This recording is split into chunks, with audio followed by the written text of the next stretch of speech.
Hello, this is international football commentator Derek Ray, and you're listening to the Ranks FC podcast.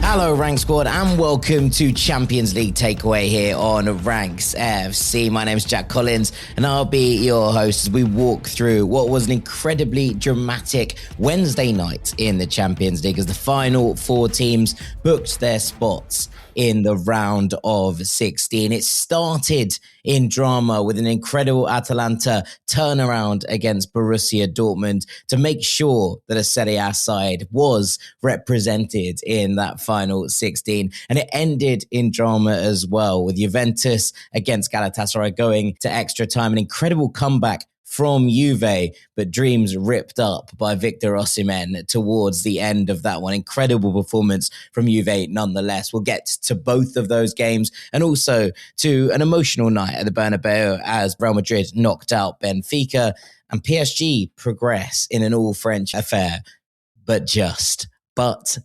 And by God, they made that one hard as well. I'm joined as ever by the wonderful Mr. Dean Jones. How you doing, mate? Hello, mate. Yeah, that was entertaining, wasn't it? Had to delay, I recalled a little bit, as Juve forced an attempted comeback. Well, they did manage a comeback, didn't they? Just didn't quite get it over the line in the end. But yeah, I thought that Real Madrid would be the standout game of the night, and it's still got its own drama, its own storylines, but the other three games certainly put up a fight for headline status. But look, at the end of the day, I am pleased with the outcome of the Real Madrid game because it's Vini's night, and I just wish Mourinho had been in the stadium. I just wish he'd have been on the sideline so that we could have got a bit more out of Vini's winning goal as he runs over to the corner flag and does his dance. Now, we're led to believe that Mourinho actually watched this game in the Benfica bus in the car park. That's what the reports are saying. Obviously, suspended from the dugout for this game. Could have watched it in the stand, but didn't choose to do that. And apparently, watched it in the Benfica bus, even though there was a booth set up for him if he wanted to watch it inside the ground. Now, this is ridiculous for what it's worth. Like, I've been a Mourinho apologist for the last couple of years. I went down on him last week, and I think that he's made a crucial error and really, really erred in terms of the way that he's behaved. But I don't like this. The fact that we should be talking about Vinicius' night, the fact that he was the one that buried Benfica after everything that happened last week in Lisbon, and instead we're talking about Mourinho, and that's not a dig at you. That's a storyline. Mourinho has made it a storyline about himself again, and this was not the moment for that. This was the moment to walk it back, show a little humility, and instead, he's the headline again. He's the headline because he's not there, but the thing is, we wish he'd have been there just to see Vini rubbing salt into his wounds. Like, Vini deserved that moment as much as anyone. But I'm so glad that he still celebrated in the way he celebrates, straight over to that corner flag as he stuck in the goal that sealed the tie, dancing. Brilliant to see. But, over the course of the game, Benfica probably had Madrid's number. Benfica did well. Large spells of momentum in the game. I thought it was interesting because in the spells that Benfica actually went quiet in this game, it wasn't necessarily that they were becoming overwhelmed or outplayed. It felt more to me like they were using those periods to kind of reserve some energy, get some more back in the tank, and then go again, and then burst. That's how it seemed that they played, and it almost worked for them. Obviously, they get off to a good start. Rafa Silva put some 1-0 up. How good was Rafa Silva, by the way? Oh, he was great. He was great. Absolutely magical. 32 years old, still putting in performances like that. The old stalwart, the old warhorse.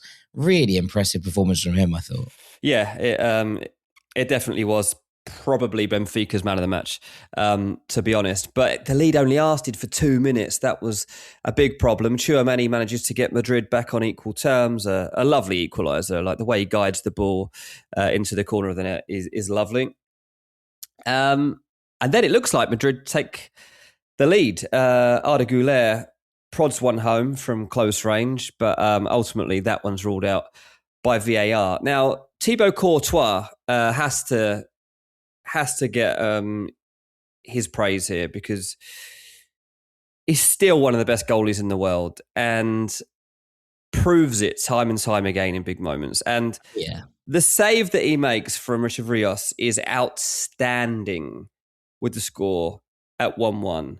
Like, the way he gets down, he's already actually done well. On the first goal, Rafa Silva scores. Obviously, I was just about to makes say, the good save. It's going to be forgotten about, but that reaction stop from the Asensio, what would have been an Asensio own goal, is absolutely outrageous. The reflex is amazing.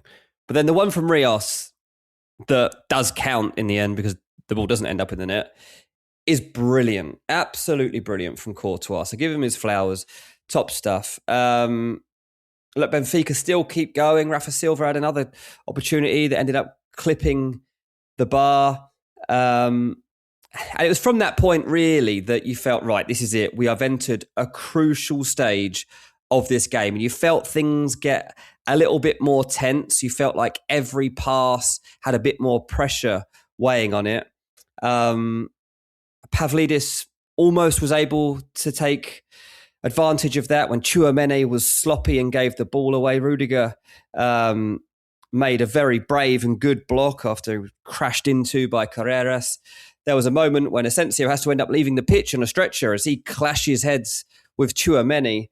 It really was everybody putting their bodies on the line at this point, wasn't it, Jack? Like for the last 20 minutes, like it really was a case of like next goal wins. I know it quite that case, but like that's what it did feel. Very end to end, didn't it? Yeah, like it was that sort of moment. And then Madrid got their moment. The 80th minute. Valverde shows good strength in the middle of the field and very quickly gets the ball out of his feet to play Vini in down the left channel. And Vini kind of is opening his body up. It's all on his right foot. And as soon as he does open his body fully up, that far post is just waiting for the ball to ripple in the back of the net.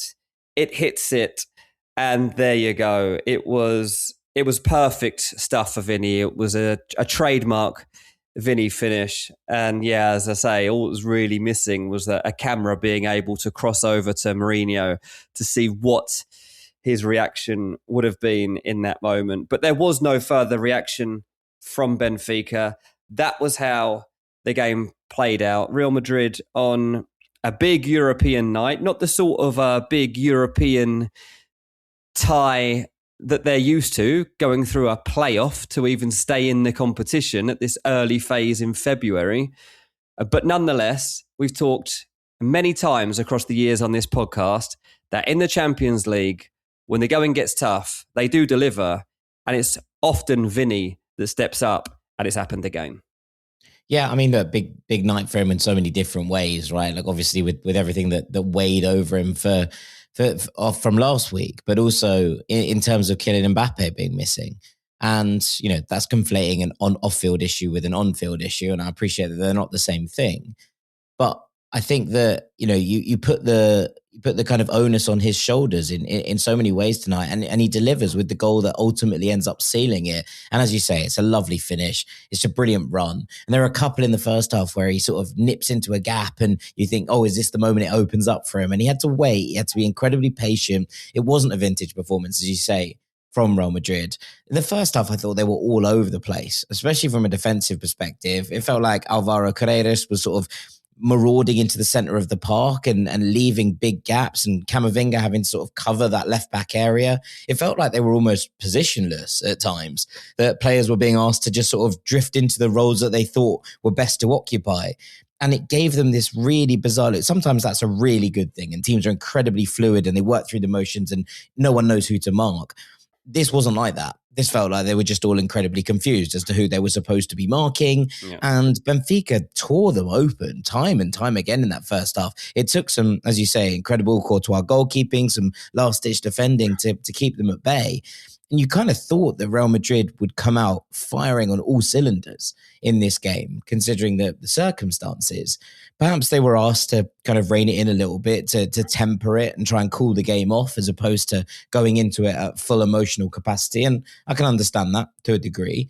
But I do think it's interesting that in that first half, a better side than Benfica, and that's not to take away from them from an on-pitch aspect. I thought they played very, very well tonight, as they have done for the majority of these 3 games in a row that they've played against Real Madrid in the Champions League. They've been, a very good side on the pitch. But I was surprised with how open Real Madrid were. And in recent games, it's kind of been can they find the goal? When they've had moments in La Liga where they've slipped up or in domestic matters at the very least. This felt very different in that they did feel wide open. And yes, they're missing players. I think they're missing Militao massively in the middle of that back line. But I was a little bit put out by the fact that they were really, really open because, in recent weeks, we've talked about this on the Patreon, but when they've played that midfield pivot of Tchouaméni and Camavinga together, they haven't looked all that creative in the middle of the park, but you actually thought, okay, that's a very solid foundation from which you can build, and it allows the players further up the pitch who have that magic in their boots to be able to find those moments. It didn't really come across that way at all, I thought, in the performance this evening. Yeah, I see there's some quotes from Arbeloa talking about the game and how it panned out, and he was asked about the deep blocks that Madrid are having to face and that they're struggling with it, and he says it's hard for any team to face deep blocks. It's not just us. Talking about how difficult those things are to break down and closing up small spaces. But I didn't feel like Benfica played with a deep block. Yeah, I mean, he's obviously been asked about it, and he's trying to no. It's support himself. And Arbeloa's he's not doing great, is he? Arbeloa, like as a convincing tactician, he's doing fine. He's doing fine, but like I don't.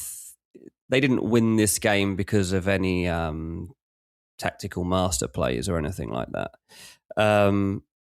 Obviously, he's being asked a lot about Mbappe and stuff, like you mentioned. He says that they do know what the problem is with Mbappe and that it's the knee, and he's not going to be talking any further about it. Ultimately, he'll just be really relieved, won't he, that they've got through in a moment when it's not just Mbappe. It wasn't playing. There was Bellingham missing and Militao and Rodrigo, whatever.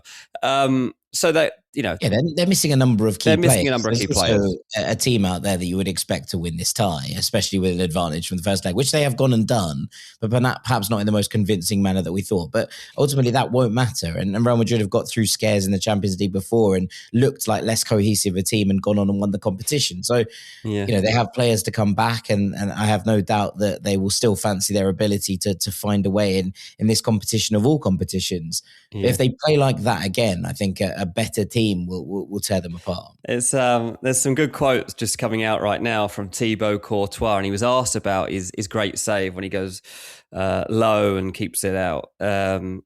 He says, "My great save, well, it's a special technique where I have to remove my leg in order to drop immediately to the floor to make the save. I learned it at Chelsea, but I think it's in my DNA because my parents were volleyball players." That's quite a good point. There you go. Volleyball players, they have to get low to dig it out from the floor. I don't know if it's in your DNA or you just played volleyball as a kid. Yeah, it was a copy. Yeah, I don't know. Like he's mixed there. He said he learned it at Chelsea, but it's in his DNA, and he should be playing volleyball. It's funny. Courtois and Arbeloa both say, "Oh, by the way, it's an absolute guarantee we're playing Man City in the next round." Well. Okay. I mean, I personally would quite like that because it would mean that we get that Sporting but a Glimt tie that I'm kind of dreaming of. But I don't know. I'm not as confident as they are that that's the They're outcome. Absolutely adamant. They're not even questioning that it won't be. They're like, we get them every year. We're playing Man City. Fair enough. I mean, look, they've provided serious entertainment as a pair of clubs that have come together in years gone by. But yeah, it was, as you say, Vinicius' night, and he's the one that buries Benfica after all of the noise that has gone on around this fixture. And as much as Jose Mourinho was trying, I think, to maybe nick the headlines with not going into the stadium. I think that this night should and will belong to Vinicius Jr. And that's a good place. It's funny, isn't it? Because Arbeloa himself says he hasn't seen Mourinho at the game today. But so when will Mourinho surface? When will we actually hit? Like tomorrow, will he pop up? Will he have some thoughts? No. We won't see him again until Benfica play in the Primeira at the weekend. Yeah. That'll be the next time I think we see Jose Mourinho. Do you think he's going to conjure up some No, I don't think he'll mention this game at all. I think he actually just won't talk about it. And that in itself will annoy me. But it is what it is. Yeah. And these are the situations we find ourselves in. It's funny, isn't it? It was only a couple of weeks ago that we were talking, and I was talking on the radio, and lots of different conversations about the idea that Mourinho might actually be a better fit for a Real Madrid at this point right now than he has been in the previous 5-7 years, because of the fact that the game has changed in terms of, what we're seeing at the top level, the physicality. We're coming back round to that. And we've had these discussions. The idea of him returning to Real Madrid now seems like a distant fantasy, doesn't it? Those bridges, I think, have been officially burned. So it's funny how quickly the game changes. And that feels like one of them. Should we come on to the reigning champions, Dean? PSG, who had a 3-2 lead over Monaco from their first leg, and went back home to the Parc des Princes, where Monaco have an absolutely abhorrent record, right? Monaco just do not win in Paris. It's one of those things. Mm-hmm. And I was kind of expecting this to be the damp squib. I was expecting this, of all the 4 games, to be the one that probably served up the least drama. I don't trust this Monaco side under Pocagnoli. They had a really good win at the weekend against Lens, where they came from 2-0 down to win 3-2. And to be honest, in the first half of that game against PSG at home, in the first leg, I thought they gave a really good account of themselves before Golovin got sent off and the game sort of descended. And Desire Doué made a huge impact on that game. So I wasn't expecting loads from this game. And then in the first 10-15 minutes, Monaco played really, really well. And they carved open a couple of opportunities. And I tell you what, Mamadou Koulibaly had a very, very chaotic night of football tonight. But he misses this chance, which is gilt-edged, and that's giving it a major understatement. The ball is played in to Magnus Akliouche, who was absolutely brilliant pretty much all night long, I thought. Yeah. And what he does is he flicks the ball over. He draws the defender. He waits for the ball to kind of fall to him, and he just lobs it over to his mate, who's steaming into the box, 6 yard out. And Mamadou Koulibaly just lashes the ball over the bar from 6 yards with maybe not the goal gaping, because there's a couple of defenders there, but it was harder not to score. The ball is coming up on him. It bounces and comes up on him. And I appreciate that it's hard to get your body over it, but you need to score this opportunity, especially when you are a Monaco side already losing to PSG in a place you don't win very often, et cetera, et cetera, et cetera. And you're thinking, right, is that the moment? Is that the moment that Monaco had to really kind of put the cat amongst the pigeons in this game? And actually, it wasn't. They continued to create some good openings. And look, PSG created a little bit themselves. There's a moment where Barcola smashes one off the crossbar. It wasn't like Monaco were absolutely battering PSG, but they were well in the game. And actually, I thought the better of the opportunities, bar that Barcola one, fell Monaco's way. So Koulibaly did redeem himself slightly, because he actually sets up the opener. The ball comes into the box, great work down the left, and he sort of plays this interesting sort of square pass from across rather than shooting directly into the path of Akliouche, who strokes it home off the post. And you're thinking, okay, game on. Ends up 1-0 at halftime. Flo Balogun nearly executes one of the most beautiful chips you'll ever see, by the way, before halftime. But sadly drops on the wrong side of the crossbar. And I was talking to my friend Max at halftime, and he was like, PSG are like 1-8 on to qualify. The tie is currently level. And I was like, yeah, but Monaco never win in Paris. They have been the better team in the first half. I just don't trust them. Anyway, the second half kicks off, and about 5 minutes into it, Koulibaly gets sent off for a second yellow for a tackle on Achraf Hakimi. Now, I love Hakimi, but he might need an Oscar for this one. This is like the absolute briefest of touches, the slightest of knocks, and he goes over like in a double somersault, like he's been watching the snowboarding at the Winter Olympics. And Koulibaly is apoplectic, absolutely baffled that he's been sent off for this challenge, where he barely makes any contact. But the referee's decision, as you say, it's a second yellow card, so I can't really go to VAR on it, but it was incredibly harsh. And about 2 minutes after that, There is the equaliser then for PSG in the tie. Marquinhos puts in the game, that puts them back in front in the tie. Marquinhos finishes off across from the right-hand side, and you're thinking, okay, they're back in front now. 5 minutes after that, there's a strike from the edge of the area that's parried, and Kvaratskhelia comes steaming in to fire it into the ground and over the keeper. And you're thinking, right, okay, 5-3 on aggregate. No way on earth with 10 men, Monaco are coming back from this one. And to be honest, for like 15 minutes, 20 minutes, nothing happened. Monaco were just like, okay, we're probably going to lose this game.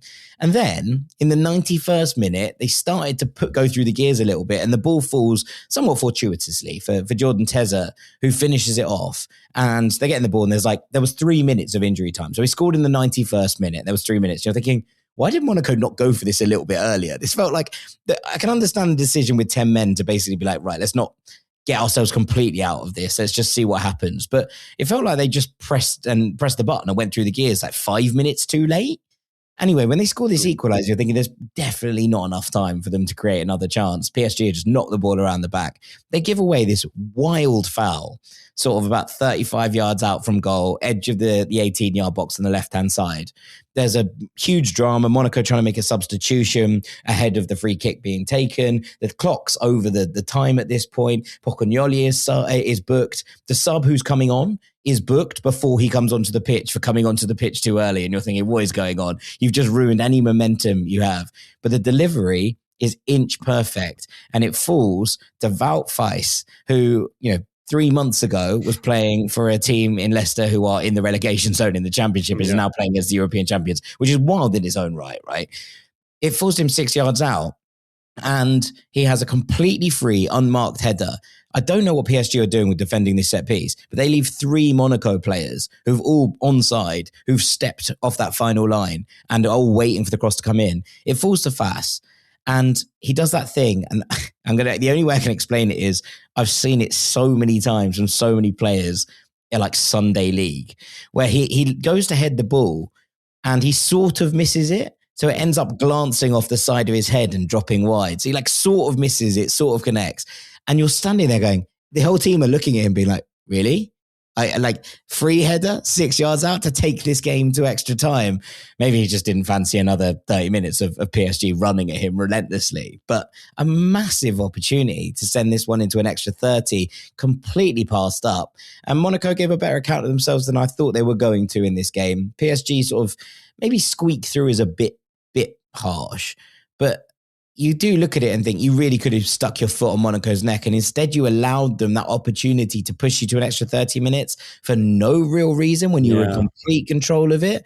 I'm still weirdly unconvinced by this PSG of this season, and I don't know at what point they feel like they're firmly going to click into gear. Strange, isn't it? This is a strange old year, mate. Obviously, with the old Inter story yesterday, this would have been a turn up for the books too if PSG had gone as well. But at least from their perspective, I guess they've managed to keep their heads above water and they're in the mix for that next round. But things have to improve. Like the very best teams have to start realizing that they can take nothing for granted anymore.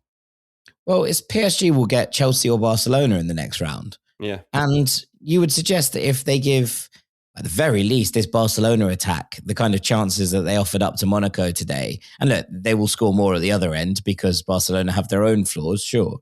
But you would expect them to really struggle if they play again like they did like that. But maybe they need that, higher quality, non-domestic opposition in order to raise their game. It's what happened last year. And perhaps this is the dawn for PSG, but it really, I'm really struggling with getting on board with them. And I think in a year where there isn't an obvious candidate to go and be like, this team are 100% going to go and win it. Like, we know how good Bayern have been over the course of the domestic season. Arsenal obviously beat them in the league stage, but Arsenal are having their own kind of wobbles and frailties from a Premier League perspective. There is just a sort of sense that I don't really know who's going to go and take command of this tournament last year. Like, I felt like PSG were right in the ascendancy from the moment they got to the knockout stages, even if it was through the playoffs last year. I don't really feel that this year with any of these teams. And so your natural instinct is to be like, maybe the holders retain. I can't see PSG doing that with the way they're playing at the moment. Yeah, it would be a surprise if they did manage to retain it for sure. And obviously that's an extremely difficult thing to do anyway, but like the signs aren't there right now. So yeah, we'll have to see what they manage to do from here on. Yeah, absolutely. Absolutely. Right. We're going to take a little break there. And we come back on the other side. We're going to talk about two incredibly dramatic games involving the Serie A sides. We're going to talk about Atalanta hosting Borussia Dortmund and Galatasaray's trip to Juventus, both which served up goals in high numbers. Make sure you stick with us here on Champions League Takeaway. Welcome back to Champions League Takeaway here on Ranks FC. Jack Collins and Dean Jones with you. And Dean, I think we should probably go to Turin, where not many people were really giving Juventus a sniff, having been 3 goals down from the first leg away at Galatasaray, a game that they were firmly in until Juan Cabal got himself sent off for 2 yellow cards in quick succession in the second half in Istanbul, and Galatasaray firmly pressed the accelerator. But Juventus put in a performance tonight that they can be very, very proud of, even if ultimately they've come up short. Yeah, I mean, you text me before the game, we're like, what games are you going to be focusing on? I'm like, well, obviously Madrid is the big one, but I'll also have an eye on the Juve game because they're going to force a comeback. And part of that's because they're Juve, but obviously they haven't been that good this season and they've been inconsistent. So there wasn't a true belief in them, but they did do it, after 90 minutes, we're sitting there and it's 5-5. I think ultimately Juve will look back at the first leg and a 45-minute period that's cost them their inclusion in the Champions League this season, but they'll also consider themselves extremely unlucky. I think the Galatasaray mismanaged the game across the 90 minutes in Turin. I don't think they did a good job by any stretch of the imagination, particularly given that for almost the entirety of the second half, they were playing against 10 men. By that point, Juve were in front on the night. Locatelli had scored from the penalty spot. And then, 3 minutes into the second half, Lloyd Kelly gets the harshest red card of all time. Jumps in the air for a header, is landing, and the Galatasaray player that's competing with him for the header is beneath him because he's jumped higher, and he lands down his calf, but literally isn't looking there, is just landing. It's a fact that if you jump, you have to land. There's no way around that. And Lloyd Kelly lands on him, but he didn't even know anything about it. And he's given a red card. Genuinely, one of the most absurd red cards I've ever seen.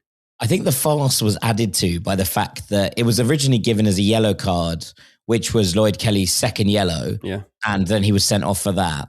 And then the referee, because they can't check that, the referee was actually sent to the monitor to check if it was a red card, like a straight red card. And I think Lloyd Kelly was like, right, he's obviously going to go to the monitor and see that I've landed on him, and then he will, rescind the yellow card. He wouldn't normally be able to check that. I think Lloyd Kelly is like, wow, I'm going to get away with one here, because what the referee is going to do is obviously going to see what's happened here and rescind it.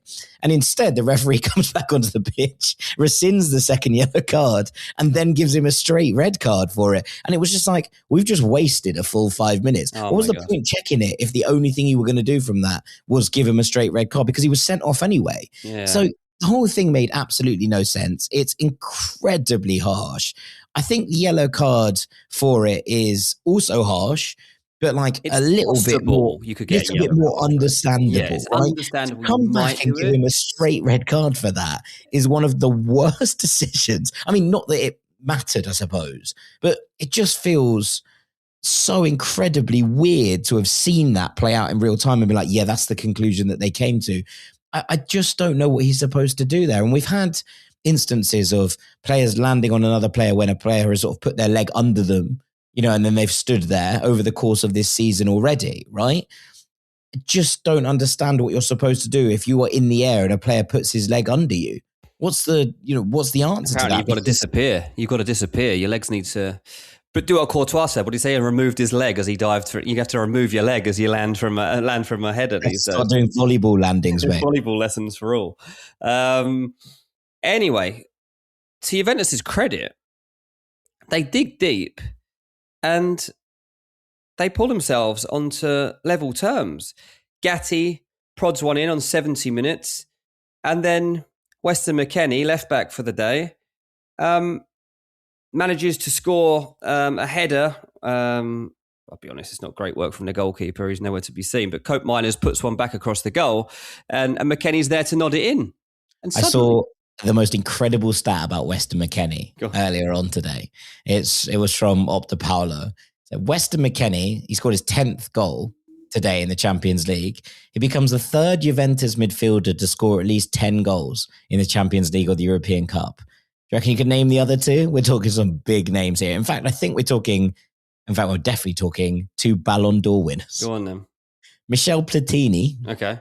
And Pavel Nedved. Blimey. That's elite company. That really is. That is from the Hall of Fame, isn't it? That's nice. I like that a lot. Honestly, at that point, they looked like there'd only be one winner. And if the game hadn't have been forced into another 30 minutes of play, it would have been Juve's game. As I say, Galatasaray had been poor. They'd mismanaged the game. And even when we look back beyond what unravels in extra time, Juve all consider themselves extremely unlucky. I mean, Juve had 28 shots. Bear in mind, they've had 10 men since the 48th minute. 28 shots on goal. An XG of 5 XG. 5 XG. Like 8 big chances. And I didn't really, I guess in the end, like tired legs. It doesn't help. Obviously, Osimhen. How some of these chances were missed, though, at the end of the 90 minutes. The Grover's chance is The Grover's one is really bad. Do you know what happened? So Don Hutchinson was on the commentary here in the UK. I don't know who you had in the US. But they basically were like, I don't understand why Weston McKennie hasn't shot. And my immediate reaction to that is, how is Weston McKennie catching flack here for putting the ball on a plate, the player steaming in? That is, and they kept going back to it. And look, I love Adam Somerton as a commentator, right? I think he's absolutely brilliant. But I just didn't understand. That's not the story in that moment, yeah. Like the story wasn't Weston McKennie should have shot. They were like, he's already got a goal. You know, he should be confident. He's got his back to goal. He lays it up for the player steaming in. There is no one that can take flack for that. And actually, I tell you what, Shagrova had a brilliant game today, and I haven't seen him have all that many brilliant games in the Juventus shirt. I thought he was really, really impressive when he came on. I thought Jeremy Boga was excellent on the other wing when he came on. There were a lot of players who really did have good games today, and Juve ran themselves into the absolute ground, right? They couldn't have done much more. And I do think that ultimately the game got away from them because with 10 men, they eventually ran out of steam. But there were moments towards the end of the 90. There's the one from Kenan Yildiz that hits the post, the ball that's delivered in from that left-hand side, and he's sliding in at the back stick, and he somehow just doesn't quite get enough on it, and it hits the post. There's a couple of scratches in the box. There's a Zagrova one where he dives inside 2 players. There's a brilliant save in injury time where Zagrova cuts inside again right towards the end when it's actually Galatasaray have the 6-5 lead before they score the killer goal. And it's a wonderful, wonderful save from the keeper that keeps him out. But Juve and the amount they created and the distance they covered with 10 men, this was a proper performance. And actually, even in defeat, I thought it was really interesting that they were given a standing ovation after the Galatasaray goal that sealed it. The entire crowd came back to life because they've been a bit gutted, I think, by the Osimhen goal, which is totally reasonable, right? But they literally stood up after that goal and the entire stadium was on their feet applauding. And it was the same at the full-time whistle.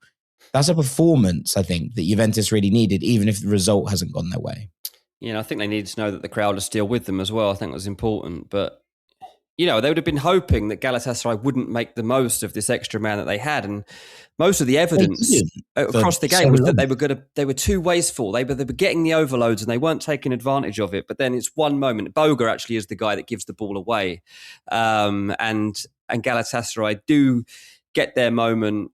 Osimhen peels off the shoulder of Gatti. And in that moment, in that area, there is pretty much no one better in the game to be steering that into the back of the net than Victor Osimhen. Sticks it away. It's the 105th minute. It's a massive moment. And as you say, then Yilmaz manages to settle things on 118 minutes. And it really is game over. The worrying thing, and I think partly one of the reasons that the Juve fans reacted the way that they did is because this team, like this goes down as obviously eventually a defeat for Juve. And it's now a long time, actually, since this team won a game. Like, they are in a really bad run of form. They lost to Como 2-0 at the weekend. Obviously, they lost were dreadful at the weekend, but Como were also absolutely brilliant. They were fluid as.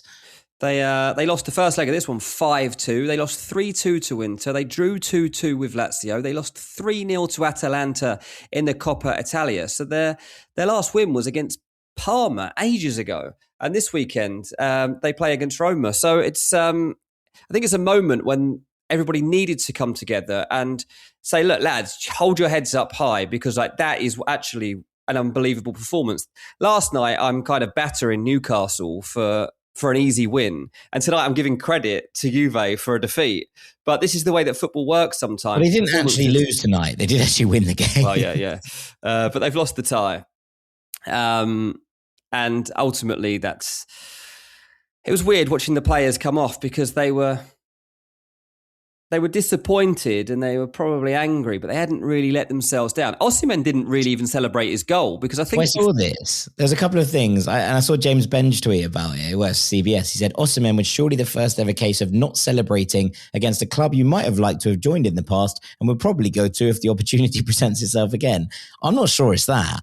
I think Victor Osimhen was just really, really angry with how the rest of his team had performed over the course of this game. And I tell you what, it was very, very bleak watching Leroy Sané play in this game. Leroy Sané looks a million miles off the pace and a million miles from the player that we knew and loved. Yeah, totally. Yeah, I was in one of my WhatsApp groups. Someone said, why is Osimhen not celebrating? I was like, he's annoyed. He doesn't want to be playing extra time.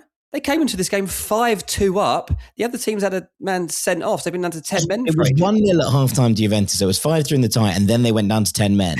You do not want to be playing 30 extra minutes. Yeah, he's like, why am I wasting my time out here? Feed the goat and he'll score. And anyway, Osimhen did take his chance. And I thought it was actually quite brave of Yilmaz to take the other one off him as well, because in that moment, it just goes to show how much Yilmaz rates himself, that he's happy to stick that one away when Osimhen is literally on his shoulder ready to convert it, and Osimhen has to leave it to him because he had to score, and he sticks it straight through the keeper's legs.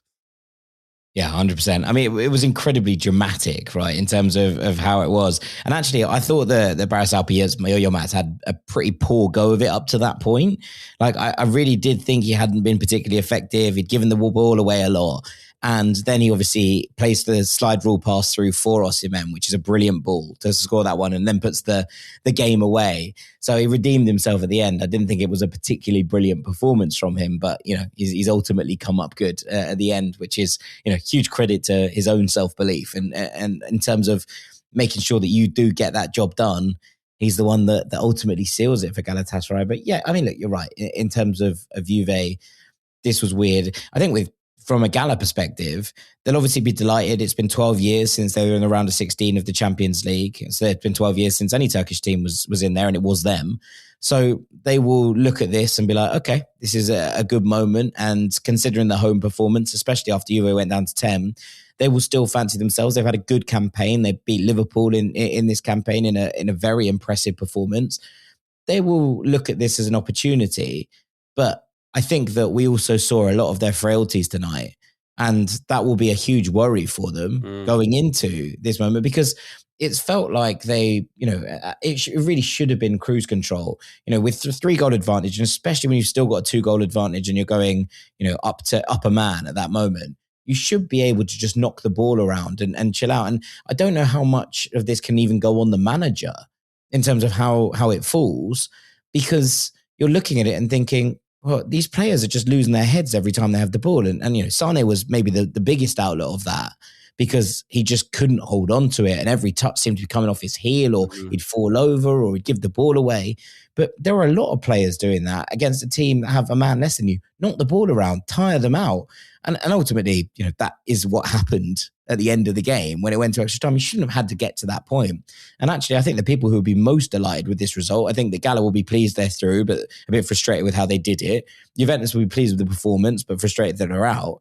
I'll tell you who'll be loving that. Roma. Yeah, exactly. But yeah, Galatasaray got away with one, really, because you say You're such a commanding position, and very, very close to throwing it away. But whatever, they're through. Well done, Galatasaray. Let's see what happens next. Yeah, absolutely. I think we can guarantee drama and goals, whoever Galatasaray end up drawing in the round of 16.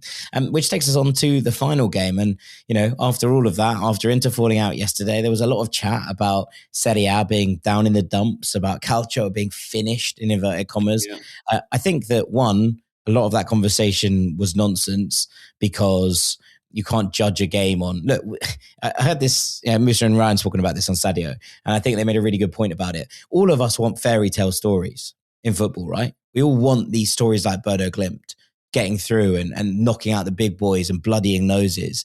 And then as soon as it happens, we're like, wow, Serie A's finished. Those two things don't add up. You can't have a team who you're falling over to praise yourselves. And actually, I thought that Manuel Akanji did an interview afterwards. It was really good. He was like, "Is it bad or is it embarrassing for you to lose to a team like Bodo Glimt?" He was like, "What do you mean? Was you a team like Bodo Glimt? Did you see them? They were unbelievable for two legs. They were so good. I will not have that disrespect. I take offense at your question." I was like, "Wow, that's really good. I'm really pleased about that." But I think that. It fell on kind of tonight to be like, right, how do the Serie A sides respond? Because there is going to be a discussion if all of them are knocked out. Obviously, all of them lost last week in the first leg. Who's going to step up and carry it? And as we say, there hasn't been an edition of the Champions League since it became the Champions League in 1993, that there hasn't been a team from Serie A in the last 16. And so the question was going to be who is going to step up and make that. And, we thought it could be a Juve comeback for the ages that very nearly came true. But it actually turned out there was Atalanta in Bergamo who won 4-1 against Borussia Dortmund to overhaul that 2-0 loss at the Westfalenstadion and, make themselves the sole representative of Serie A in the last 16. And you know what, Dean? This was such a brilliant performance from Atalanta. They came out of the blocks like a shot. They take that early goal that Scamacca gets in. A terrible night for Remy Bensebaini, for what it's worth. Nothing he tried. And I've been a huge proponent of this Kovac switch to Bensebaini as part of the back three. I think it's really helped Dortmund in terms of the way that they build up. I think he's, for someone who was a flying fullback, to reinvent himself as part of this back three has been a really impressive moment in his career and a real kind of feather in his cap.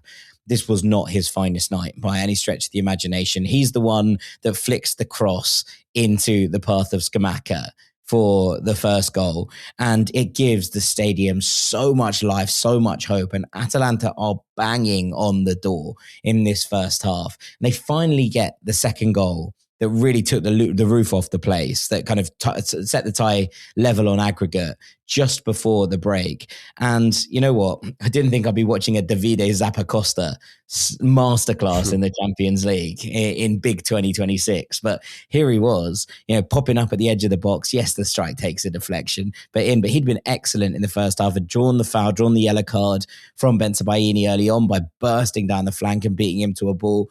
He looked 10 years younger here watching this game, and it was really nice to see him kind of flying again. But Atalanta was such good value for their performance in the first half. They were good value to have the tie level at the break. And straight after the break, Mario Pasalic rises highest ahead in a beautiful cross. And it's thinking, wow, is there any way back for Borussia Dortmund in this game? They had spells and they did look dangerous occasionally on the break, but it was only really with the introduction of Karim Adeyemi that they started to make real hay in the Atalanta half. Now, he scores the goal, but he'd also really stretched the game. And it's lovely footwork in the area for him to kind of shift it out of his feet and curl one in. And at that point, it could have gone anywhere, right? There were chances at both ends.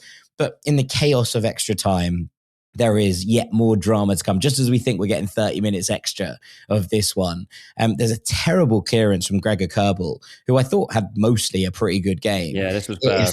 It falls to Pasalic, and he tries to lift the ball over for Nikola Krstovic, who'd come on for Scamacca and done a really good job running the channels, I thought, to head it in. Bensebaini goes to try and clear the ball with sort of a scissor kick kind of thing, and he connects pretty much bang smack with the head of Krstovic just as he clears the ball.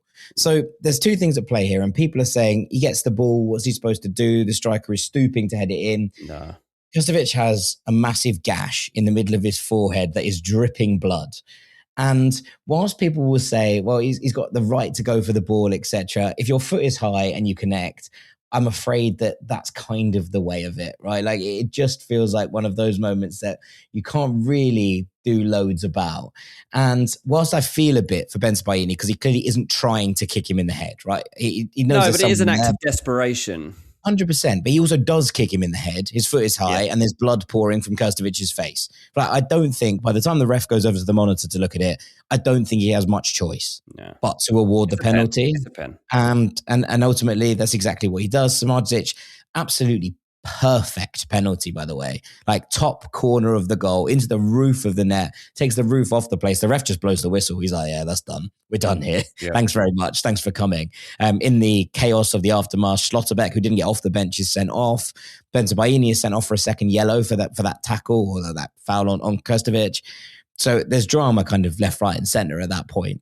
But Atalanta, I thought, were more than value for getting through in this game. They took it to Dortmund from the first minute. They had some really impressive performances kind of across the board. I thought that Lorenzo Bernasconi, who plays as the left wing back, 22 years old, has been sensational. He was plucked from, I think he was playing with the Atalanta C team in the summer, or at the very least with the reserves. But I think it was lower than that. And he was plucked from there in the summer, brought into the first team pickup. And I think that since Palladino's come in, he has been an absolute sensation down that left-hand side. But the way he delivers the ball for the first goal, his ability to get back and defend is so impressive as well. Really, really like him, having a wicked breakthrough campaign. And I think that he should probably get his flowers because he was a big catalyst in what happened here. But Martin de Roon, the old warhorse in the middle of the park, absolutely brilliant. I thought that Pasalic was brilliant. And I thought that Scamacca led the line really, really well. A load of players really, fought their own corner. Isaac Hien in the centre of the defence was excellent. Scalvini was excellent. And Karnaseki in goal. Just a really good all-round performance from pretty much everyone in a black and blue striped shirt. And Atalanta march into the round of 16 with a newfound confidence that wouldn't have been there a couple of weeks ago, I don't think. Yeah, exactly. I always hope that Dortmund's frailties are gone in terms of mindset, and I hope we never have to talk about it again on this podcast. But every single season, it comes back up. It's a bit... I don't know what German is for Spursy, but that's what Dortmund seem to have in them, right? No one really had a good game bar Kerbal, and that's not a particularly good sign. Brandt fought hard, I thought. Emre Can obviously did all right when he came on. Adeyemi did well when he came on, yeah. But no starter. Bar Kerbal, maybe Brandt. That's not okay, is it? That's not okay.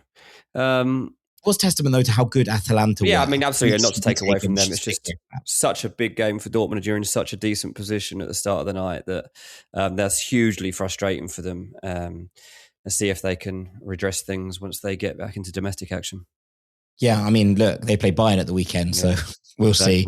And maybe they'll be glad that this didn't go to extra time in the end. That they can save a little bit of the legs for bring the title race to life, Yeah, I mean, it's just one of those. But, Palladino's done a wonderful job since taking over Atalanta, and he should be given his flowers for what has been a very, very good turnaround, a season that looked in danger of spiraling out of control. He's brought it back there, and I think that, considering how good a job he did with Fiorentina and where Fiorentina are right now, and to take that then into an Atalanta side, which has heaps of talent, but, feels like it's in a stage of regeneration a little bit. I was very, very pleased for Palladino. But yeah, I thought both home teams would win their legs in this one, but I thought that Dortmund at 2-0 up will have done enough to gotten through. So very impressive from Atalanta to turn that round. And with that, Dean, I think it's probably time for us to call it a day. That's all 4 games covered. Thank you as ever for listening to this episode of Champions League Takeaway on Ranks FC. A massive thanks as ever to Mr. Dean Jones. Cheers, mate.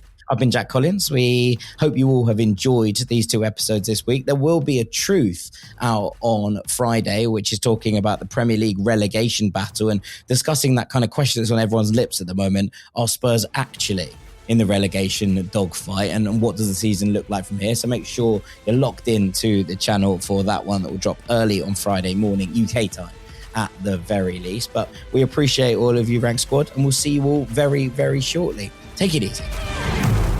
Peace.